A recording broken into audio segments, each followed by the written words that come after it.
Hello everyone, अस्सलाम वालेकुम। इस वीडियो ट्यूटोरियल में मैं आपको बताऊंगा थोड़े ऑटोकैड के और ज़्यादा फंडामेंटल्स और ये कि कैसे यूनिट सेट किए जाते हैं, कैसे ग्रिप्स वगैरह इस्तेमाल होती हैं और किस तरह बहुत सारी डिफरेंट इंक्वायरी कमांड्स हैं, किस तरह वो यूज़ होती हैं। ठीक है जी, तो लेट्स स्टार्ट ऑफ। सबसे पहले मैं आपको बताता हूँ ग्रिप्स क्या चीज़ होती है। मैं उसके लिए कुछ एक सर्कल ड्रॉ कर लेता हूँ, एक रेक्टेंगल ड्रॉ कर लेता हूँ, एक आर्क ड्रॉ कर लेता हूँ और एक सिंपल लाइन ड्रॉ कर लेता हूँ। ठीक है।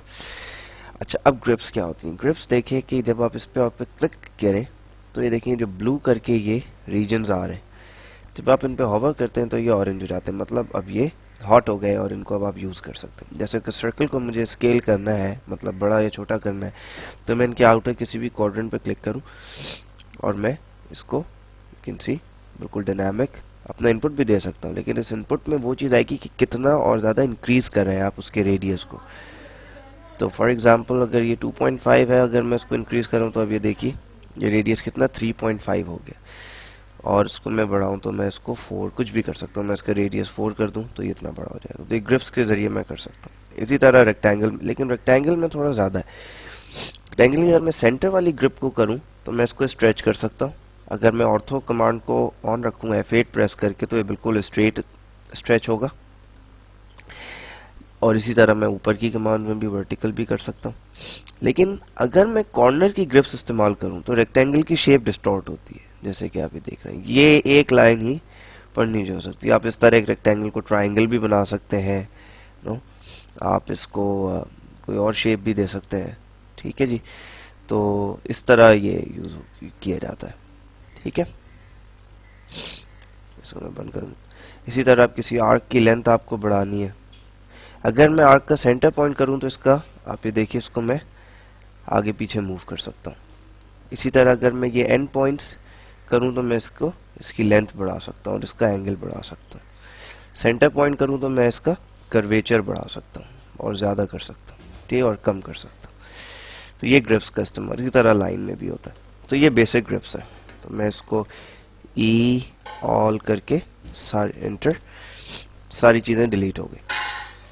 अच्छा, इसके बाद यूनिट्स का एक बहुत इंपॉर्टेंट है कि अमूमन जो काम होता है वो इंचेस और फीट वगैरह में किया जाता है। आप इसको मिलीमीटर्स वगैरह में भी कर सकते हैं। ये जो यूनिट्स के लिए मैं आपको चीज़ बता, यूनिट्स आप टाइप कीजिए और एंटर कर दें तो वो आपको एक अलग स्क्रीन पे ले आएगा जो कि यूनिट की। इसमें देखिए डेसिमल यूनिट्स में कोई भी यूनिट कोई ख़ास स्पेसिफाई नहीं हुआ होता, लेकिन बस ये हमें पता है कि ये इंचेस में होता है।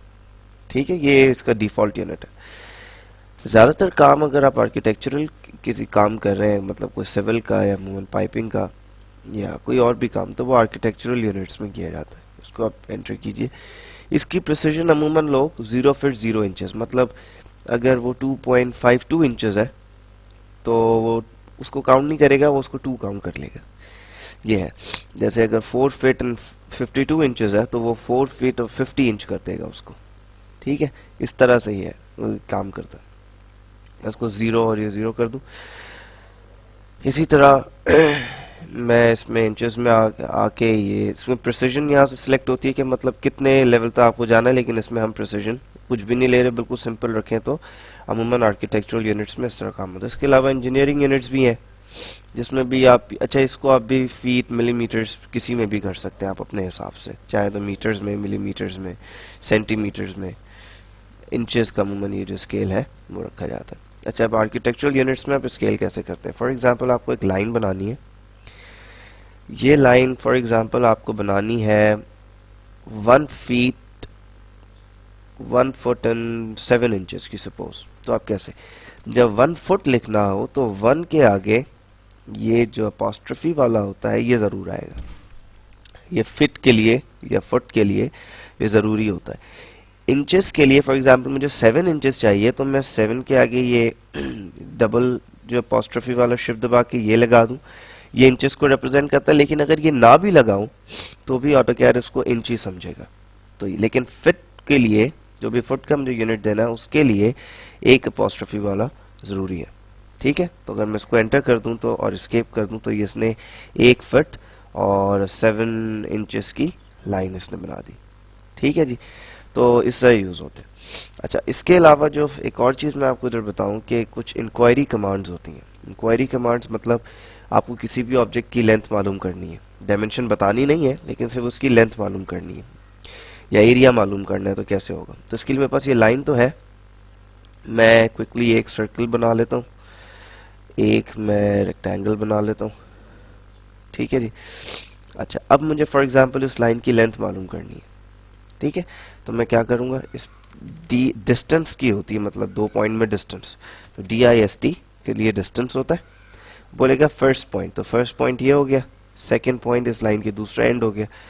तो ये देखिए नीचे ये जो कमांड एरिया है इसमें वो लेंथ बता देगा कि डिस्टेंस कितना है, 1 फुट 7 इंचेस। ठीक है।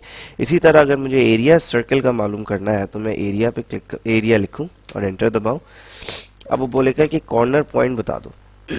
ठीक है, या फिर अगर ये, क्योंकि अब सर्कल में तो कॉर्नर्स नहीं होते, तो इसमें एक और ऑप्शन इधर ऑब्जेक्ट का आ रहा है, तो आपने इधर इसके बजाय ऑब्जेक्ट लिख दिया और एंटर कर दें। अब वो बोलेगा कि कौन से ऑब्जेक्ट को, तो ऑब्जेक्ट को आपने क्लिक किया, तो ये सर्कल क्लिक किया तो इधर इसने बता दिया कि ये 22 स्क्वायर इंचेस का है।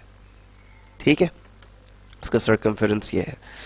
इसी तरह अगर ये रेक्टेंगल मुझे करना है तो मैं इसके लिए भी इसका एरिया भी मालूम कर सकता हूँ या लेंथ भी। एक और बहुत इंपॉर्टेंट कमांड है लिस्ट की। लिस्ट की कमांड आपको ये बताती है कि ये ऑब्जेक्ट किस तरह बना, उसकी सारी इंफॉर्मेशन आ जाती है। तो अगर मैं LIST लिस्ट लिखूं, एंटर करूं और ऑब्जेक्ट सेलेक्ट करूं और एंटर कर दूं, तो ये देखिए ये इसने जो विंडो खोली है इसमें वो उसकी सारी चीज़ें बता रहा है। मतलब इसका एरिया कितना है, इसका पेरीमीटर कितना है, मतलब सारी साइड्स की लेंथ को सम कर दें तो कितना होता है।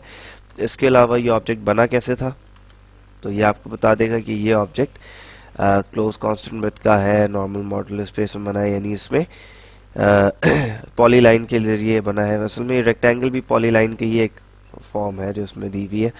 तो पॉलीलाइन के थ्रू कोई इसमें मैंने ब्लॉक कोई लेयर यूज़ नहीं की, तो वो ये कुछ भी नहीं बता रहा। Layer 0 space model space. ठीक है जी, तो ये लिस्ट कमांड इसके लिए आती है। तो किसी ने कोई बहुत कॉम्प्लेक्स सी चीज़ बनाई हुई और आपको चैलेंज कर रहा हो कि ये कोई नहीं बना सकता, तो आप लिस्ट कमांड कीजिए तो वो आपको बता देगा उसने इधर ब्लॉक से बनाया है, पॉलीलाइन से बनाया है, कैसे बनाया है। ठीक है, तो ये कुछ फंडामेंटल्स हैं जो आपको पता होने चाहिए before advancing further. And I will see you in the next video. Take care of yourself, bye.